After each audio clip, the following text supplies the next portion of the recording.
बांग्लादेश की महिलाओं को या पुरुषों को नौकरी ना दे। मुस्लिम महिलाएं मेरे बगल में बैठेगी तो मैं तो घृणा करने लगूंगी कि तुम्हारे ही कम्युनिटी के लोग ने हमारे हिंदू बेटियों के आबरू को छीना, उनके साथ रेप करा। मंदिर किस काम का जब हम भारतीय बांग्लादेश से आकर अयोध्या मंदिर ना जा सके? देखिए, बांग्लादेश में हो रहा हिंदू महिलाओं पे अत्याचार, साथ ही जो है वहाँ की जो पूर्व प्रधानमंत्री थी शेख हसीना, उनके अंडर गारमेंट्स जैसे ब्लाउज हो गया, पेटीकोट हो गया, ये सब चीज़ का वीडियो जो है सोशल मीडिया पे दिखाया जा रहा है, वो भी पीएम हाउस में घुसकर। इसी पे हमारे साथ बातचीत करने के लिए हम कह सकते हैं बिहार की शेरनी रूपम जी हैं। बहुत बहुत स्वागत है आपका। बहुत बहुत शुक्रिया आपका और आपके सारे दर्शकों का जो मुझे सुन रहे हैं। मंत्री जो भागकर भारत में आई, शरण ली हुई है, कोई देश उनको रखने को तैयार नहीं है, और पीएम हाउस में घुसकर इस प्रकार से उनके अंडर गारमेंट्स को लहराना, वीडियो बनाना, ये कहाँ तक सही है? ये देखिए, पहली बात तो ये बिल्कुल भी सही नहीं है, बिल्कुल भी सही नहीं है। अगर आपको जब आपकी पीएम ने आपके साथ गलत किया तो आप उनसे रूबरू होकर बात करो ना। आप उनके अंडर गारमेंट्स लहरा रहे हो, आप दिखाना क्या चाहते हो? आप दिखाना क्या चाहते हो? जैसे बांग्लादेश में महिलाओं को, हिंदू महिलाओं की जो आबरू छीनी जा रही है, मतलब हम ये कह सकते हैं बांग्लादेश में महिलाओं का रहना एकदम सुरक्षित नहीं है। वहाँ पे महिलाओं का इज्जत नहीं है। एक पैसा भी वहाँ पे अगर कोई महिला जाती है तो उसके साथ यही होता है, हिंदू महिलाएं स्पेशली।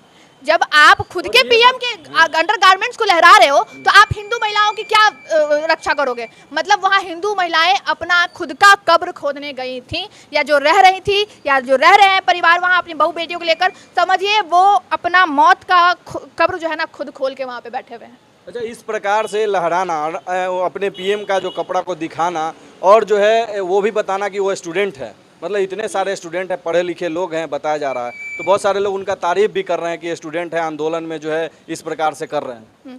नहीं, तो ये बिल्कुल गलत है। जो स्टूडेंट्स हैं वो पढ़ने जाते हैं, वो पढ़ाई करके क्या ज्ञान लेते हैं? वो पढ़ाई करके एक ज्ञान लेते हैं ना कि हम लोगों को मदद करें, लोगों को फ्रेंडली नेचर रखें। किसी के साथ अगर हम बर्बरता करते हैं तो ये हमारे ही संस्कृति को दिखाता है, हमारे संस्कार को दिखाता है, तो वो बिल्कुल गलत है। लेकिन हमारा पहला क्या है संस्कार? अगर आप पढ़ने जाते हैं, कुरान में लिखा है कि आप ऐसे, एग्जैक्टली, कलम एक ऐसी ताकत है जो कुरान को भी समझता है, हनुमान चालीसा को भी समझता है, गीता को भी समझता है। अगर हम इस तरीके की चीज़ों को करते हैं, इट मीन्स ये हमारे ही मजहब को बदनाम कर रहा है। आज तो हम, अगर मुस्लिम महिलाएं मेरे बगल में बैठेगी तो मैं तो घृणा करने लगूंगी कि तुम्हारे ही कम्युनिटी के लोग ने हमारे हिंदू बेटियों के आबरू को छीना, उनके साथ रेप करवाया और खुद करवाया भी, और खुद उसकी आबरू को छीना भी सोशल मीडिया। और देखिए कि फोन चला रहे हैं ये लोग, फोन पे बाकायदा वीडियो बना के उसको पूरा पब्लिक सिटी पे वायरल कर रहे हैं कि हमारा हिंदू मजहब ये, हमारा मुस्लिम मजहब ये, हमारा मुस्लिम मजहब वो। और वो स्टूडेंट्स जो बांग्लादेश में इस तरीके का करतूत कर रही हैं, मैं उनके पढ़ाई को, मैं तो ये भी बोलूँगी इंडियन गवर्नमेंट को भी, अमेरिकन गवर्नमेंट को भी, कोई भी बांग्लादेश की महिलाओं को या पुरुषों को नौकरी ना दे, बिल्कुल ना दे। क्योंकि जितने भी ये जो प्रोटेस्ट में जो शामिल हुई है गंदगी फैलाने में, महिलाओं का आबरू छीनने में, हिंदू हो या मुस्लिम, यहाँ पे स्पेशली हिंदू, पीएम को तो अपने पीएम तक को नहीं छोड़ी। पीएम एक बहुत बड़ा पद होता है जहाँ हम लोग समझते हैं हमारे हमारे पीएम अगर कुछ भी गलत करेंगे ना तो हम लोग प्रधानमंत्री की कुर्सी को गाली नहीं दे सकते हैं। दे सकते हैं क्या? एकदम नहीं। पीएम क्या, सीएम की कुर्सी को हम गाली नहीं दे सकते। जब तक वो पीएम के पद पे निर्धारित है, वहाँ पे है, हम लोग उनके ऊपर उंगली उठाएंगे नहीं। एक तरीका होगा बताने का कि सर आप ये गलत कर रहे हो, हमारा हक है, हमारे हक को दो, हम हक मांगेंगे।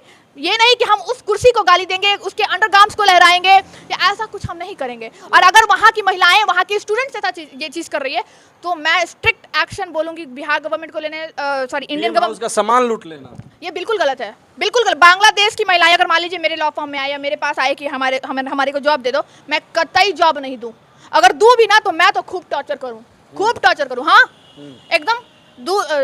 काम रहे 90,000 का, काम करवा और सैलरी दूँ मैं 5,000, उसमें भी पूरा क्रुएलिटी करूँ, बिल्कुल मैं तो करूँगी। क्योंकि मेरी हिंदू बहनों के साथ यहाँ पे, अच्छा हमारे साथ सरकार को इस पे एक्शन लेना चाहिए। बिल्कुल, देखिए वो है बांग्लादेश में, आई नो, हमारा वो भारतीय सिटीजन है, कुछ होंगे कुछ नहीं भी होंगे, लेकिन हिंदू तो है। हमारा भारत सरकार किस चीज़ का बात करता है? हिंदू राष्ट्र के निर्माण की बात करता है ना। तो हिंदू राष्ट्र की बात की निर्माण करना कौन करेगा? इसका निर्माण हम हिंदू मिलकर करेंगे। वहाँ भी तो हिंदू है, क्यों नहीं वहाँ से हिंदुओं को यहाँ पे लाया जा सके? अगर यहाँ लाते हैं पे तो घुसने ही नहीं दिया जा रहा, क्यों? नरेंद्र मोदी के द्वारा रोके हुए। एग्जैक्टली, आपका अगर ये, मुझे तो इसकी जानकारी नहीं, अगर ये चीज़ हो रहा है तो जब नरेंद्र मोदी चिल्ला के कहते हैं कि हम शेर हैं, 36 इंच का सीना है, तो आप ये क्यों नहीं कर सकते? इंदिरा गांधी रहती तो ये होता, वो सारे हिंदुओं को लेकर, अगर ऐसा कुछ होता या फिर कोई भारतीय फंस जाता तो सारे हिंदुओं को यहाँ लेकर आती। अभी भी 9,000, जैसा कि विजय शंकर बता रहे थे जो मंत्री हैं, कि अभी भी 9,000 जो है छात्र वहाँ फंसे हुए हैं भारत के। तो ये गलत है ना। भारत यानी भारतीय छात्र होंगे, तो भारतीय छात्र को नरेंद्र मोदी बिहार में लाना या भारत में लाना, बिहारी भी होंगे वहाँ पे, भारतीय भी होंगे, कई राज्य के लोग होंगे, तो भारत के लोगों को वहाँ से लाने में असक्षम क्यों है? जब यहाँ के बच्चे वहाँ डेथ कर जाएंगे, मर जाएंगे, कुछ भी हो जाएगा, तब गलत हो जाएगा।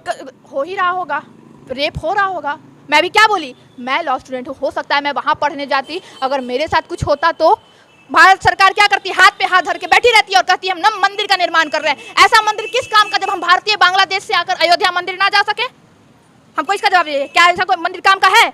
बिल्कुल नहीं। मैं निष्पक्ष हूँ, मैं बीजेपी को सपोर्ट करती हूँ, मैं सारे जदयू को सपोर्ट करती हूँ, मैं सबको सपोर्ट करती हूँ, लेकिन निष्पक्ष हूँ। जहाँ ये गलत करेंगे मेरा कर्तव्य है कि मुझे बताना है, मेरा कर्तव्य है। लेकिन अगर यहाँ पे ये हो रहा है, आप भी बताइए, आप भी बड़े भाई जैसे हैं, हाँ ना।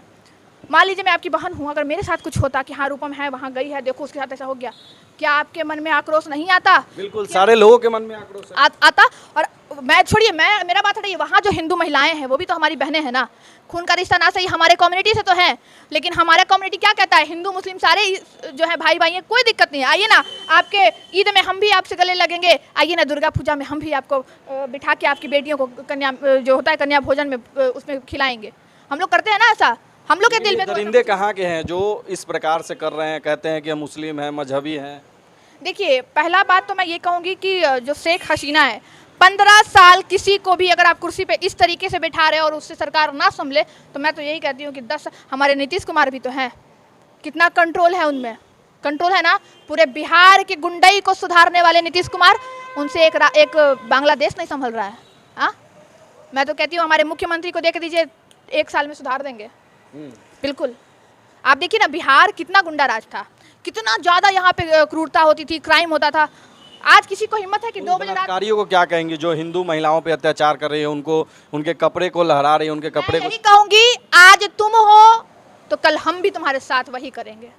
Karma returns back always. और मैं एक बात और बोलना चाहूँगी, कुछ ऐसे लोग हैं हिंदू कम्युनिटी का ये या भारतीय कम्युनिटी का ये, उनका ये कहना है कि बांग्लादेश में ये हो रहा है, ठीक है, उससे हमको उससे हमको क्या? तो एक बात बताइए, हम लोग सोए रहते हैं, कल को वो लोग हमारे ऊपर चढ़ जाएंगे, चढ़ेंगे ना, तो हम लोग आज नहीं जागेंगे, कल जागेंगे तो क्या होगा? सिर्फ हट्टा कट्टा शरीर रखने से, कहीं बस कलम की ताकत को समझ लेने से नहीं होता है, उसको इम्प्लीमेंट करना होता है। दिमाग से करिए, कलम से करिए। अगर आप रहती तो क्या करती हो आप? देखिए, जिस तरीके का सिनेरियो है अभी, वहाँ कलम की ताकत का काम वैसा नहीं आ रहा है, लेकिन हाँ मैं एक चीज़ कहती, मैं पहले सारे जो भी देश है, भारत देश अगर हमारा मदद नहीं कर रहा है, हम भारतीय हैं वहाँ पे, मैं आपको ही बता दूँ, अगर कोई ऐसा सिचुएशन में आप फंसते हो, तो मेरा जो राय है, पहली बात कि मैं लेटर लिखूंगी, चाहे जान चली जाए, चाहे जो भी हो जाए, मैं लेटर लिखूंगी। मेरे पास फ़ोन है, सारे के पास मेल करूंगी, Indian government, American government, Russian government, जो भी होगा सबको, पड़ोसी जितने भी देश हो गए उनको भी, सबको करूंगी कि हाँ हमारे ये हमको ये चाहिए। वहाँ से नहीं कुछ मिल पाया तो फिर मैं उठाऊंगी बंदूक, करो या मरो। तो शेरनी की तरह दहाड़ देगी। अरे क्या हुआ, एक गोली खा लेगी, और ये मत सोचेगा कि हम बोलने के लिए, आप भी जानते हैं कि लड़की में ये दम तो है कि खा लेगी गोली। हम गोली और बंदूक से नहीं डरते हैं। इस धरती पे जितना जीवन मेरा लिखा हुआ है उतना ही रहेगा, ना एक दिन ज़्यादा ना एक दिन कम, तो गोली खाने से क्यों डरे हम? चलिए, तो ये हमारे साथ रूपम है जो कि लॉ स्टूडेंट है, लेकिन शेरनी की तरह दहाड़ती है, और जिस प्रकार से बांग्लादेश में हिंदुओं के साथ जो किया जा रहा है और अपने पूर्व प्रधानमंत्री का जो कपड़ा लहराया जा रहा है, वीडियो वायरल हो रहा है, उस पर आप लोग क्या सोचते हैं कमेंट में जरूर बताइएगा और वीडियो को शेयर कीजिएगा। जय हिंद, जय बिहार।